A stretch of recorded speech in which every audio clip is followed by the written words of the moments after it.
Welcome back, Nick. I just got my corner classics, as known classics. This is episode number 1566 and Doubleshot number 1460. I have two Batman trades. First, let's start out with the most recent trade release for Batman that collect issues from the current book.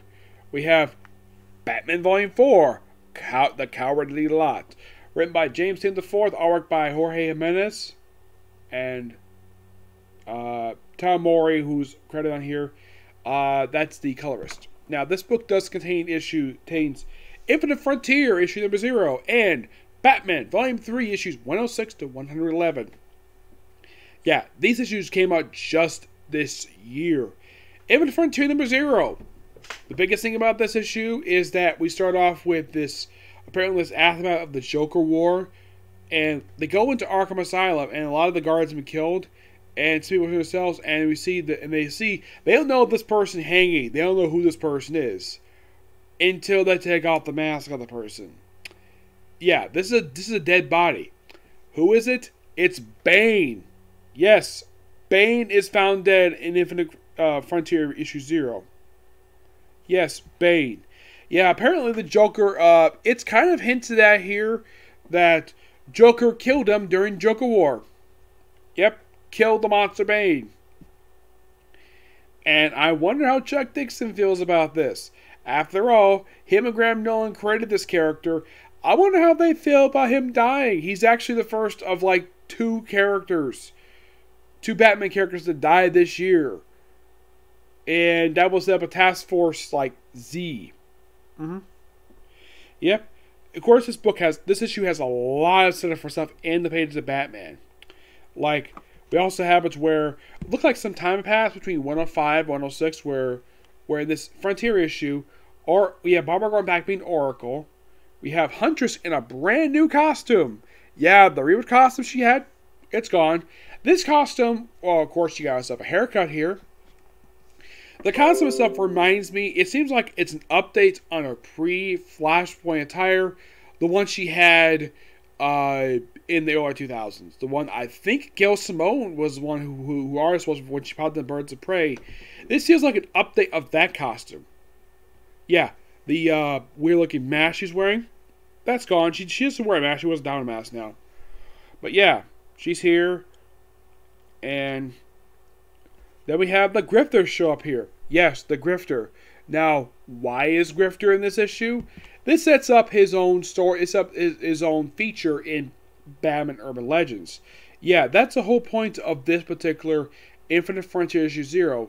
Is that this one here sets up a lot of stuff you would see explored in the Batman books. None of the other books, just the ones that's shown here.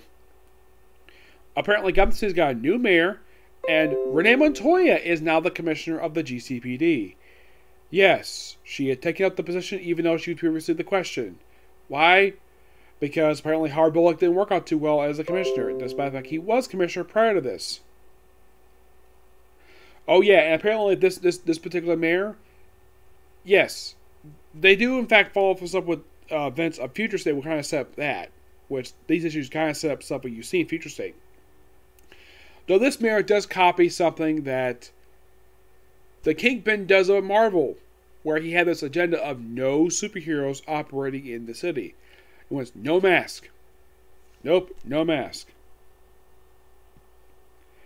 Batman does whatever the heck he wants. Despite the fact the GCPD frequently tried to arrest him in the later issues, he's like, I don't have to listen to you. I'm not being taken into custody at all. Now here's the question though, like, okay, despite the fact Jim Gordon has been cleared of the whole virus that was in his body, why isn't he reinstated as commissioner? That's a very good question.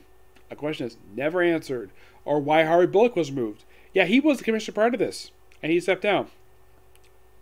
So, we also see stuff with Red Hood, Harley Quinn, which, in the case of Harley Quinn stuff, they do explore some of her stuff in the main Batman book. Red Hood, they actually explore his stuff in Batman Urban Legends. And they also see stuff with Nightwing, which that goes on his book. We also see briefly Ghost Killer, that goes Clown Killer. Don't really know what he's up to. We see Clayface pop up in here. Now, Jim Gordon, like his stuff in here sets up stuff in the pages of Joker, Catwoman. Hers along with Harley Quinn does explore something they do in the main Bat book. Penguin does whatever, and Punchline, they put her here because this is also set up for what happens with her in her feature in a Joker comic book, which is really, really good. Yes. So there's an explosion happening, and this guy, Sean Mooney, he gets wounded. This, of course, the explosion at Arkham Asylum. And, of course, GCPD, instead of, you know, help people, they ran a point guns at Batman because no mask in Gotham City because of this stupid mayor. And, like, you're under arrest. There's still people in that inferno. Mayor says, it's our job. No masks are welcome to the city. And then he's like, computer, give me schematic view of life. I see 17 survivors, 5 in the east, 2 in the attic, 9 who made their way to the basement. What do you say? 17 in the damn asylum? Oh God. And he's like, shoot me if you want. But I'm going to save them now. Yeah, that's his response to the no mask rule. Screw you, I'm going to do whatever the heck I want.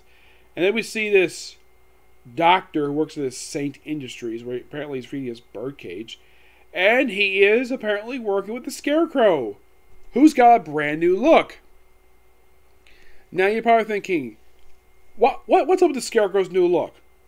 Well, there are seeds planted in this very story arc for Cowardly Lot that sets up the very current crossover that we have right now, Fear State. Yes, that is the whole point of this crossover. That's the whole point of this story arc, is that it plants seeds for that one. But it definitely plants seeds for that. Plus, I love the interior stuff in here they have for the other covers. Like, this cover is so gorgeous. I love this stuff. It's so freaking good. And basically, we have Scarecrow preparing for, well, Fear State. We see Batman in a brand new Batmobile. Now, I should point out, though, Bruce Wayne has been demoted from a billionaire to a millionaire because of Venture Joker War. That's the reason for that. And it was pointed out by Lucious Fox. If your car breaks down, don't expect me to pay for it. Fix it yourself. That's what he said in issue 101 for Batman, which also had a return of Grifter, first time since his own ongoing series. Despite the fact I don't remember him pop up in Grayson. Yep. We have Barbara Gordon operating here, and we have Batman take out various criminals. Also, Ghostmaker is here. Despite the fact in the last story arc, Batman told him to leave the city, and apparently he decided he needed him. So, helps him out here. Harley Quinn is here, and like, she has her own subplot in these issues. Yes, Harley Quinn has got a subplot. Of course, she's got a solo book now. And I believe this book is set, despite the fact she's wearing a slightly different attire than she does here. Here, I believe this is not the actual attire she wears in her solo book, but it's same color scheme. I think they switch up here because in her own book, I believe she wears shorts. And here she wears basically like pants.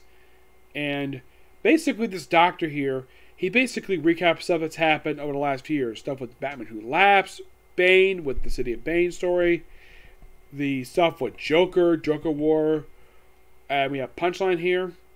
So, he says that the Magistrate program, and he recruits, and he talks to the mayor about this. Yes, the Magistrate program.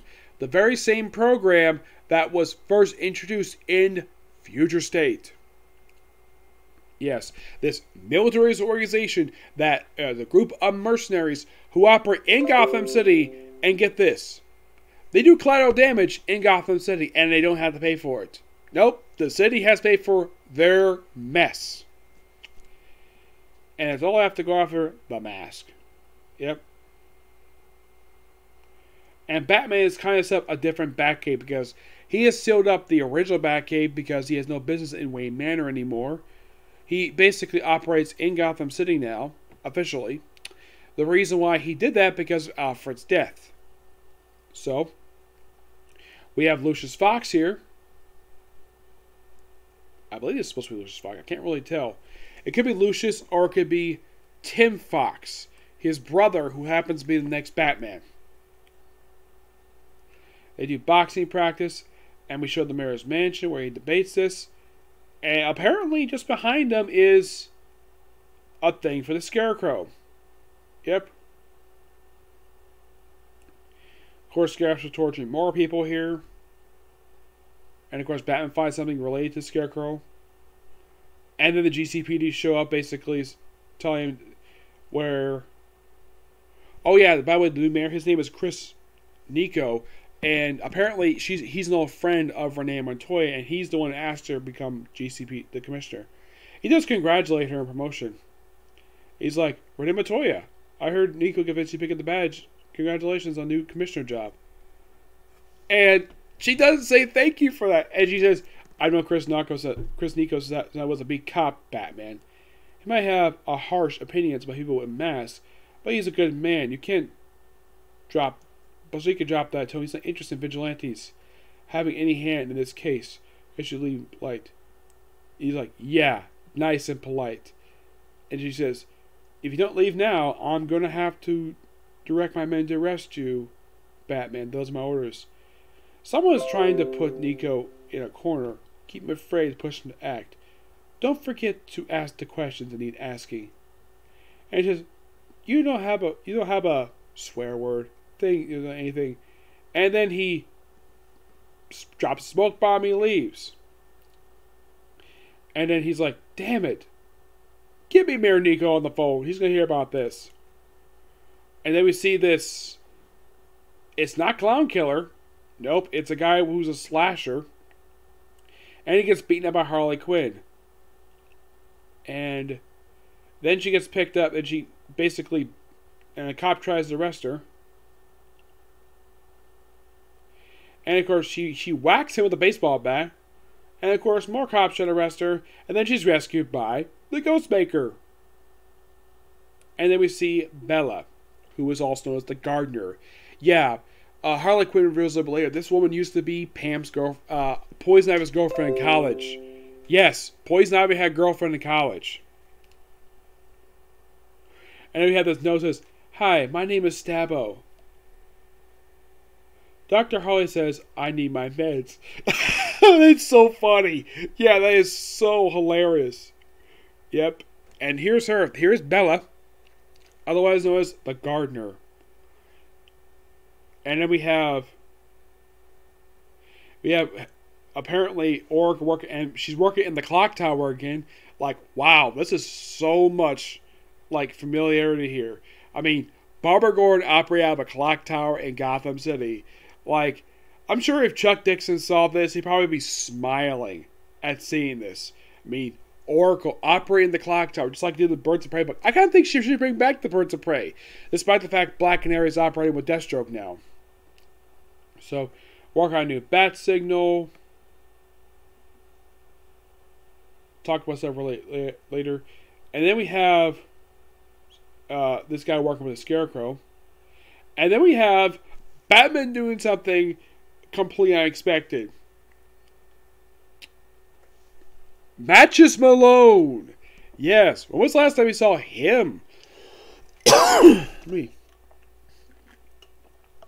post-Flash, I don't think he ever bothered putting this look again, this disguise. We also have the debut in this issue here. I believe this is issue number 108 of Molly Mayhem. Yes. She is a associate of, well, Scarecrow does his own thing. Then we have Sean Mooney, where he apparently is he's basically just being recognized as a hero for his act. That's why he lost an arm.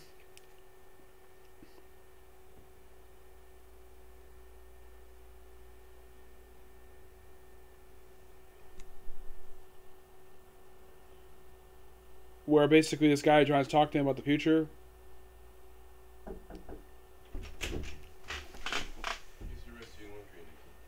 Sorry, you feeling better than last night? Yes.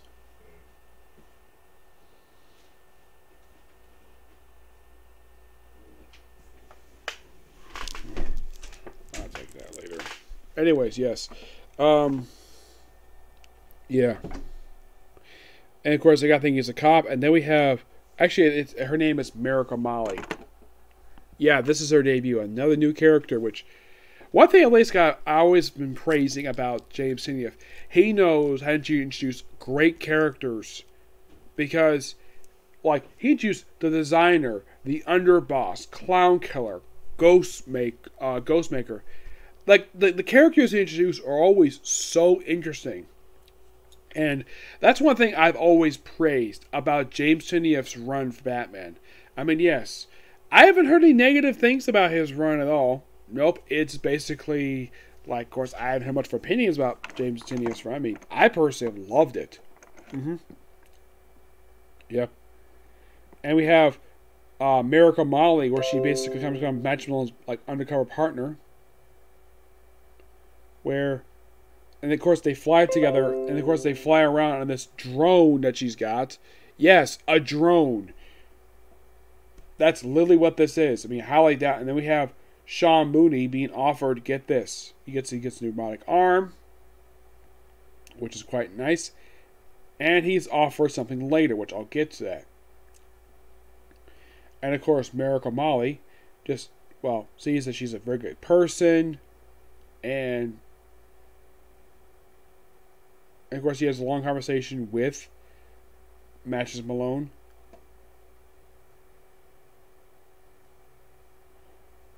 Yeah, and then I mentioned Simon Saint. That's where Batman comes in. And we have a debut of a new thing here. It gets that. So we have...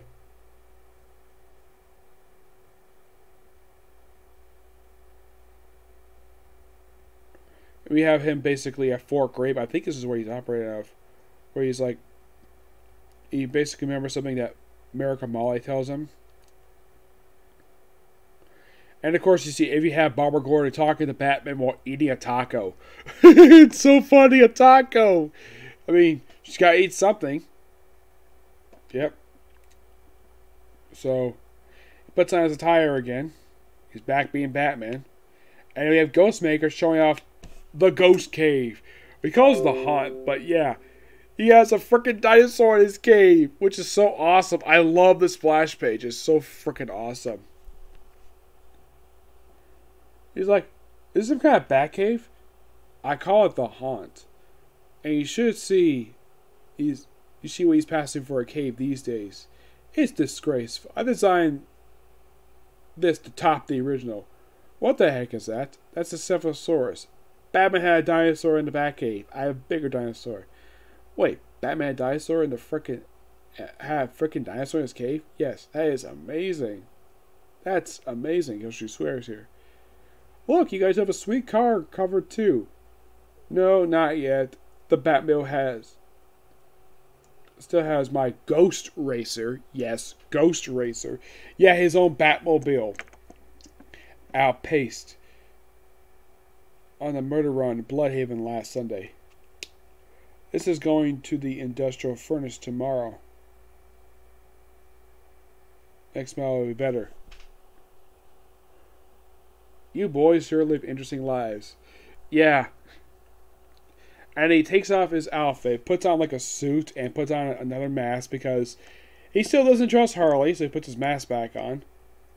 And of course they have a glass, like, ooh, maybe get some romantic here. Then they do with swords, which is quite nice.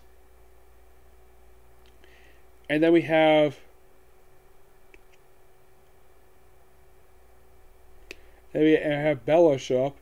She says, please come in the gardener in front of the phone company. And you have Ghostmaker saying, Icon, who am I looking at? Bella Gerter, wanted extraterrorist, expelled from facility at Hudson University for elevating predatory animal plant hybrids. Hudson University, as in the same college Dick Grayson once went to. She was Pammy's girlfriend in college. And what's the purpose here? She sends Harley to look for poison ivy. Yep. And then, of course, Oracle starts to contact Harley Quinn. And actually, she contacted Ghostmaker and goes like, I don't care how many times you get your computer to try to lock me out, Ghostmaker. I found my back end. I had a message from Batman. Okay, so you know something. This is why I don't do superhero cities. I hate all this crap. Then she pulls a piece of one of her, like, leaf dogs and just gives it to Harley. It says, Here, use this when you're ready to find her. I'll take you to her. No bats, no ghosts, just you and me, huh? Yeah. Ghostmaker's like, now, what mess has Batman got himself into, and how can the Ghostmaker clean it up? And then a conversation between Sean Mooney and Saint. Or apparently, like, he's asked, what is the Scarecrow? And then he's asked, where's the Scarecrow by frickin' Batman? And of course, Batman kicks Sean Mooney. And of course, he doesn't tell him where he is. And then he introduced Peacekeeper 01, who is Sean Mooney under that helmet. Yep. He beats a Batman, and Peacekeeper 01 is the first person part of the Magistrate program. And he fights him over the course of the very next issue. This Batman also dealing with also dealing with the Scarecrow. Molly is probably wondering what the heck Match Malone is. Nightwing is here, probably because he's going to be helping out with Fear State. Of course, more fighting between Batman and Peacekeeper 01. Which is a great fight. And of course, Batman's like holding his own against him. It's not like the outfit itself looks like it's loosely based upon the Chappie Batman attire. I mean, take a look at this thing. Like, does this not look like similar, like, style to the Chappie Batman attire? Yeah, it looks very similar to that. It seems like it's an update of it with American symbol on it. Yep. Excuse me. And of course, Ghostmaker helps Batman get away. And of course, Batman is bandaged up here.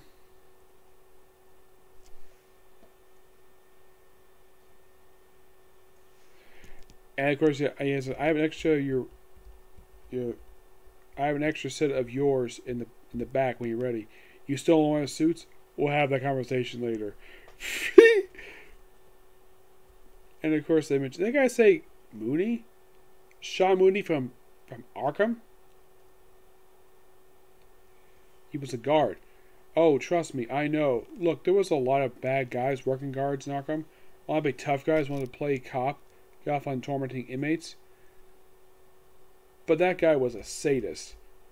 Insecurities, all the wrong plays. They kept getting in trouble with Dr. Arkham for rough inmates. And we're talking all the way back when I was a doctor there.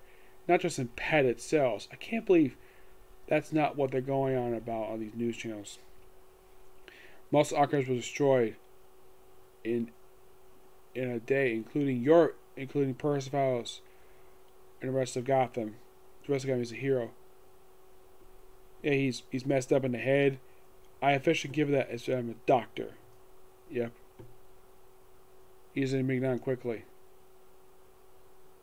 And Oracle's like, I got eyes, Moody. And she's eating a cheeseburger. Like, first she had taco, now freaking cheeseburger. Like, okay. It's so funny. Yeah. Now she's eating a cheeseburger. So, Miracle Molly later runs into Peacekeeper 01. Or it looks like she's about to be arrested. And Sean Moody requests lethal force. And it leads into the final issue of this batch. Where Miracle Molly gets, well, nearly killed in front of this little girl who's like a sister to her. And picks her up. And of course, that's her boss like, hey, one of those Gestapo bullets grazed my side. Oh, fine. Get hands on first. We need to seal the door. Reinforce them if we can. Oh, they don't feel too good. Hell, they got shot. We need to squeak to a dock out of here. Breaker Falls. I don't know who possibly can save us. Yep, and then of course Batman, Ghostmaker, Harley Quinn show up, beat the crap out of the Peacemakers, and now she's not eating anything while she's talking to Batman. I was probably not drinking any coffee. Yep. Like nobody's going anywhere. And this guy here with the beard gets beaten up by him. And of course, Marinico has his conference. People of Gotham City, I am speaking to you now that Peacekeeper 01 and his forces and the magistrate appear to have had several key members of terrorist organization known as the Insanity Collective. I have assurance from the magistrate team. They have determined the location of the archcriminal known as the Scarecrow, based on intelligence received from his allies. Bob was hardened, dismayed to see the so-called hero Batman find alongside the Scarecrow's force of terror. It's my difficult decision. It affected me. I'm expanding the authority magistrate to dismantle all costume crime and vigilantes in Gotham. I swear to each of you, everyone, to bring peace and order to the city. Really? And apparently Ghostmaker knows how to do first aid. Yep. And they're going to break the city. I need to take care of Scarecrow. His game is long enough. If he is, I might just slip a tracing device on his 01 suit.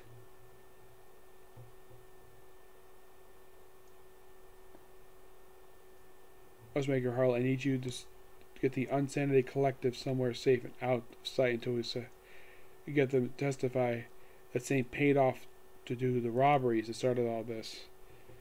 We can't stay in the air, and I won't risk bringing outsiders to haunt. In particular, I have an idea. And we cut to Batman going to Arkham Asylum, where he is going to confront the Scarecrow. And the Scarecrow breaks Peacemaker 1's mask and almost drives him freaking nuts. And of course, he collapses, and of course, then we have where Scarecrow is about to have ends with Batman becoming the first test subject for Scarecrow. Oh yeah, by the way, he's got the little needles thing like he did in the Arkham Asylum video game, and that's where that ends. I gotta say, this was really good. Fun. Just a damn good book. I give this book a 10 out of 10. It's just damn good. Alright, next up it is Batman the Outsiders Volume 1, which contains the first 13 issues of the run, along with, I think it's like New Teen Titans number 37, and their first appearance from Brave and Bold 200. And this was about the first year of the Outsiders, where we start with Lucious Fox basically off in Europe, and we have like preparing off in Europe, and of course he does. Batman does his normal thing. Now I should point out though, this is done by Mike Burr and the late Gino Pero. Mike Burr occasionally writes one of the characters he co-created for the Outsiders, Katana, even afterwards a couple times. So after Lucius goes out to Europe, he's declared missing, and he asks Justice League to help him. And of course, Justice League said no, and he's like, I quit. And then he forms his own group, and then he goes to get Metamorpho, Black Lightning, Katana, and Halo, and of course later Geoforce to go rescue when he goes to Markovia. Yep. And throughout the next few issues, he's pretty much like fighting with the Outsiders. He also tells them don't call him by his real name when they're in the field. Call him by Batman, code names only. And this lasts throughout the first like few issues of this run, while they try and rescue Lucious Fox, and they do succeed in rescuing him and get him out of the country. And of course, the Outsiders do become effective TV even afterwards. And they say to operate in Gotham City. Yep. And they do this for the next couple issues. Well, also, throughout these issues here, we also have where Halo is, Katana trying to get Halo to go to school, and Katana briefly disappears, and Halo was worried about her. Though she does come back, don't worry about that. Yeah. But yeah, really good set of opening issues. And, well, it just, well, that's why a lot of stuff happens, and just a lot of good, really good adventures by the Outsiders throughout their first year of their operation. Yep. And of course, they also made the Force a disaster in these issues, which I think happens issue 13. They team with the Teen Titans. They do that between issue 5, which is so good. A lot of really good stuff in here. I do recommend checking this out when you get a chance. It's just really good stuff because I personally love this group. They also have a guest appearance in here by the Phantom Stranger. Yes, the Phantom Stranger of all people. Excuse me. I do apologize for the video running long, but there's a lot to talk about in these stuff here. Yep. Yeah, just a lot of really good stuff when it comes to the Outsiders. A lot of really good adventures for them just in their first year alone. And and here is the Masters of Disaster. Yep. They're technically the first ever villain group they fought. Yep. And of course, Soul Storm for Halo, which has to triangle at school. And of course, they fight him in this particular issue. This is issue number... What issue is this one? This is issue number 9.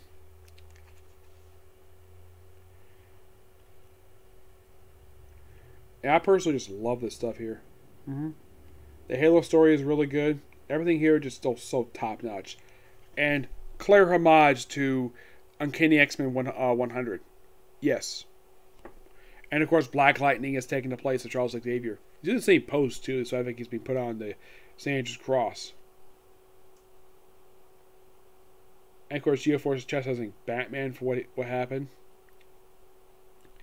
And of course, well, they battle the Massive Disaster for these couple issues here. And then for the next couple issues, we deal with the Origin of Katana. Yes, the Origin of Katana in these issues, which is so awesome. We explore her backstory here about what happened with her husband, which is basically explored over these 2 issues here. Yeah, apparently her husband and her children were killed in a fire, and it looked like he's alive here, but he later dies. And then they celebrate the first anniversary of the group by looking for Batman, who's gone missing. They do find him at the very end. I gotta say, these are all, like I said, all really good issues. Classic stuff here when it comes to the Outsiders. I'm gonna give this book a 10 out of 10. It's just that damn good. Okay, so that's it for the video. I'm gonna take a brief break, and I will be back to do one more Comic Corner. Discuss 2 trades by Keith Giffen. Okay, see you next video. Bye.